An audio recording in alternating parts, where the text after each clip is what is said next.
की तुम्ही जिथे राहता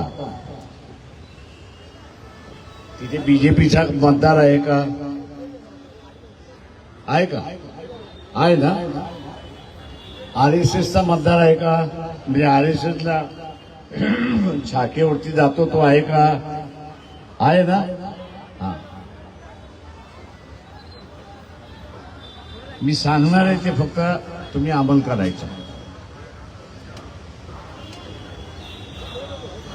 महानगरपालिकेची निवडणूक आहे, त्याच्यामुळे स्थानिक प्रश्न महत्वाचे आहेत, याच्याबद्दल दुमत नाही. परंतु त्याच्यापेक्षा असणारा एक महत्त्वाचा प्रश्न आहे, तो म्हणजे तुम्हाला मरायचं आहे की जगायचं आहे? तुम्हाला जगायचं आहे 100%. हा, मग जगायचं असेल तर मी सांगतो तेवढं करा.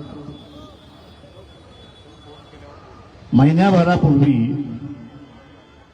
आर्मी चीफनी असताना एक स्टेटमेंट दिलं की नजीकच्या काळामध्ये युद्ध होणार अशी असणारी परिस्थिती. नजीकच्या काळामध्ये युद्ध होईल असं त्यांनी सांगितलं. आता हे युद्ध का होत आहे, तर या युद्धाचं कारण नरेंद्र मोदी आहे, हे आपण असताना लक्षात घ्या. नरेंद्र मोदी आता असताना ट्रम्पला चॅलेंज करतोय आणि म्हणतोय की विश्वगुरु मी आहे.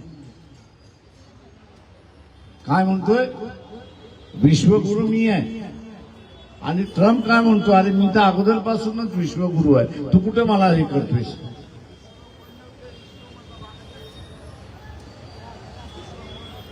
आता ही गल्लीतली भांडणं आहेत, लहान पोरांची भांडणं होतात तेव्हा ते दोघाला एकमेकाला दान देतात आणि मोकळा होतात.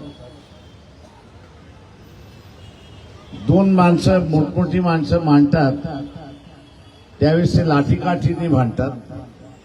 आणि दोन देशाचे नेते भांडायला लागले तर ते कशाने भांडतात? कशाने भांडतात? ते कशाने भांडतात? बॉम्बने भांडतात, मिसाईलने भांडतात, बंदुकीने भांडतात. आता मुंबईवरती बॉम्ब पडला तर आपण जगणार की मरणार? म्हणून मी तुम्हाला विचारलं की जगायचं आहे की मारायचं आहे?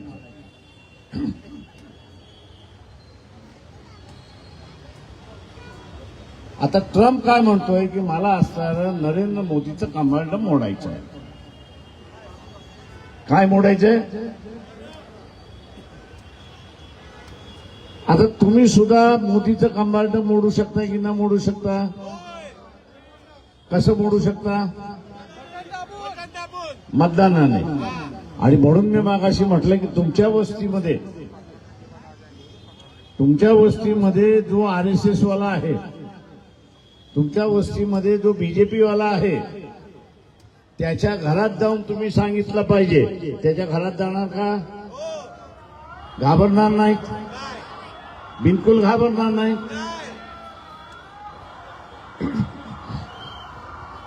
त्याच्याकडे जाऊन सांगायचं आहे की आपलं भांडण खानदानी भांडण आहे, आपलं भांडण हे खानदानी भांडण आहे.